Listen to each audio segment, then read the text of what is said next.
Korean native speaker ဆရာဆရာမတွေနဲ့အတူတူကိုရီးယားဘာသာစကားကိုအခမဲ့လေ့လာကြမယ်။ညောစေရပေါ်မီ APD ကဒီချက်မြကြုံဖြစ်ပါရဲ့ရှင်။ဒီနေ့ဗီဒီယိုလေးကတော့အခုလက်ရှိကိုရီးယားစာကိုလေ့လာနေကြတဲ့ကျောင်းသူကျောင်းသားတွေဒါမှမဟုတ်ရင်ကိုရီးယားကိုပညာသင်လာဖို့အတွက်ပြင်ဆင်နေကြတဲ့ကျောင်းသူကျောင်းသားတွေအတွက်ကိုရီးယားက native ဆရာဆရာမတွေကိုယ်တိုင်သင်ကြားပေးနေတဲ့အခမဲ့ free Korean online class တွေကိုမိတ်ဆက်ပေးသွားမယ့်ဗီဒီယိုလေးဖြစ်ပါရဲ့ရှင်။ဒီအတန်းလေးတွေကကိုရီးယားမှာ professor ဆရာဝန်ရှင်းနေနောက်ပြီးတော့ဝဲစာတဲဖြိုးစတဲ့ professional အလုပ်တွေကိုကိုစီလုပ်ကိုင်နေကြတဲ့ကိုရီးယားဆရာဆရာမတွေကဖွင့်လှစ်ပေးတဲ့အခမဲ့ကိုရီးယန်သင်တန်းလေးတွေဖြစ်ပြီးတော့ beginner ကနေပြီးတော့ advanced level အထိမိမိရဲ့ Korean level နဲ့ကိုက်ညီတဲ့အတန်းကိုရှောက်ထားပြီးတော့တက်ရောက်နိုင်ပါတယ်။ဒါပေမဲ့အတန်းမလျှောက်ထားခင်မှာအရင်ဆုံးသိထားရမယ့်အချက်ကလေးတွေရှိပါတယ်။နံပါတ်1ကတော့မိမိရဲ့ Korean level ကိုအရင်စစ်ဆေးပါ။ topic ရှိထားတဲ့လူတွေကတော့ကိုယ့်ရဲ့ topic level အလိုက်အတန်းလေးတွေကိုရှောက်ထားနိုင်ပြီးတော့ topic မရှိသေးတဲ့ကျောင်းသူကျောင်းသားတွေကတော့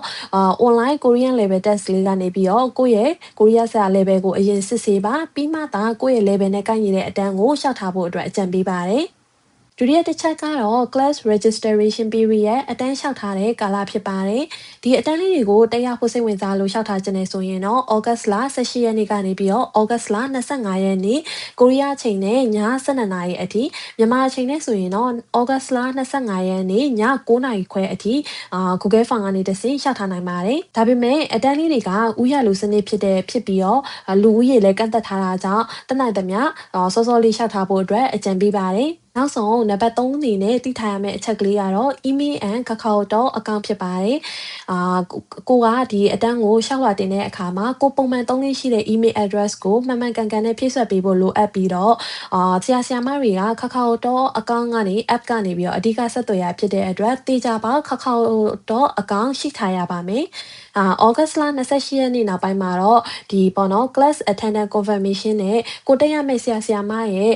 Kakao account QR ကို email ကနေတဆင့်ပို့ပေးမှာဖြစ်ပါတယ်။နိုင်တဲ့အတန်းလေးတွေကတော့ Chokup ဆိုတော့ beginner class မှာဆိုရင်တော့စေကျုံဟန်ကုကော 1A ကနေပြီးတော့ 2B အထိ 1A 1B 2A 2B အထိ၄တန်းရှိမယ်။ပြီးတော့ရင်တော့ Jungkook ဆိုတော့ intermediate class မှာဆိုရင်တော့ Maraki ဆိုတော့က2တန်းပြီးတော့ရင်တော့ topic listening reading writing ဆိုပြီးတော့ topic အတန်း3တန်းရှိမယ်ပြီးရင်တော့ K-drama ကနေတဆင့်ကိုရီးယားစာကိုပြပြရွှင်နဲ့သင်ယူခြင်းနဲ့ကျောင်းသားတွေအတွက် K-drama အတန်းဆိုပြီးတော့ရှိပါမယ်ပြီးတော့ရင်နောက်တစ်ခု Kokop ဆိုတော့ advanced class တွေမှာဆိုရင်တော့ Maraki အတန်း2တန်းပြီးတော့ရင်တော့ကိုရီးယားရဲ့လုပ်ငန်းခွင်သုံးကိုရီးယားဘာသာစကားကိုသင်ကြားပေးမယ် business Korean ပြီးတော့ရင်တော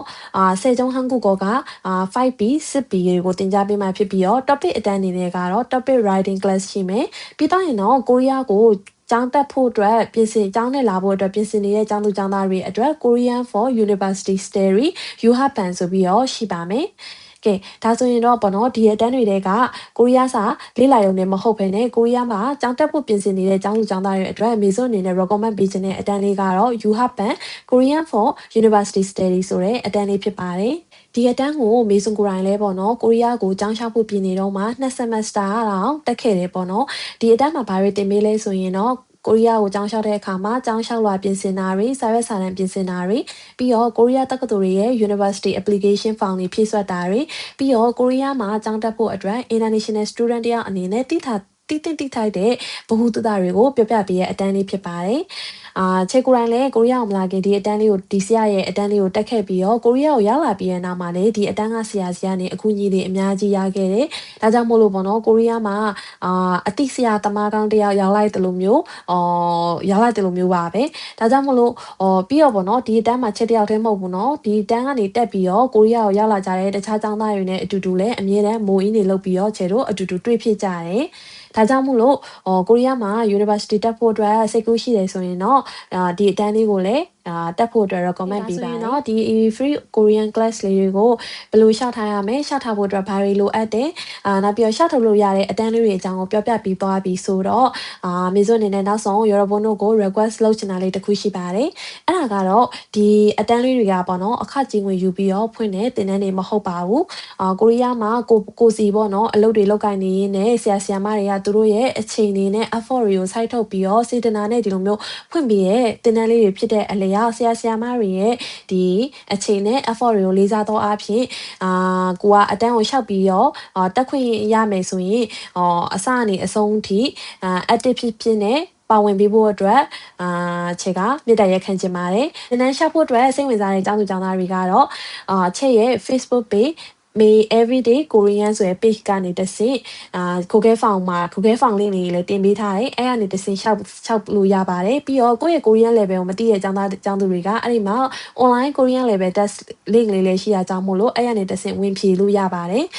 နောက်ဆုံးတစ်ချက်ပြောချင်တာကတော့ဒီသင်တန်းလေးကိုချေဖွင့်တာမဟုတ်ပါဘူး။ဒါကချေတက်ခဲ့တဲ့ကိုရီးယားဆရာဆရာမတွေဖွင့်တဲ့သင်တန်းကိုဆရာမဒီတစ်ခါအတွက်ချေကိုကြော်ညာပေးပါလို့ပြောလို့ချေကကြော်ညာပေးရနော်ချေဖွင့်တာမဟုတ်ဘူး။ချေကဒီအကြောင်းဒီသင်တန်းအကြောင်းလေးကိုမနေ့က Facebook မှာအရင်ဆုံးစာနဲ့ရေးပြီးတင်လိုက်တဲ့အခါမှာတော်တော်များများလာမေးရပေါ့နော်အတန်းရှောက်လိုက်ပြီးဆရာမဒီရှင်းချောင်းစောပေါ့နော်ရှောက်ဝါရလားကြလားအဲ့လိုမျိုးလာမေးကြတယ်ဟို50ရောက်လောက်လေဒါကြောင့်မလို့ချက်ဖွင့်တာမဟုတ်တဲ့အတွက်ရော်ဘုံတို့ရှောက်လိုက်ရင်လည်းချက်စီကိုရောက်တာမဟုတ်ဘူးအဲ့ရှောက်တဲ့ဒီတင်တန်းဖွင့်ပြီးဆရာဆရာမတွေစီကိုရောက်မှဖြစ်တဲ့အတွက်ချက်စီကိုမရောက်တဲ့အတွက်ချက်ကမသိဘူးပေါ့နော်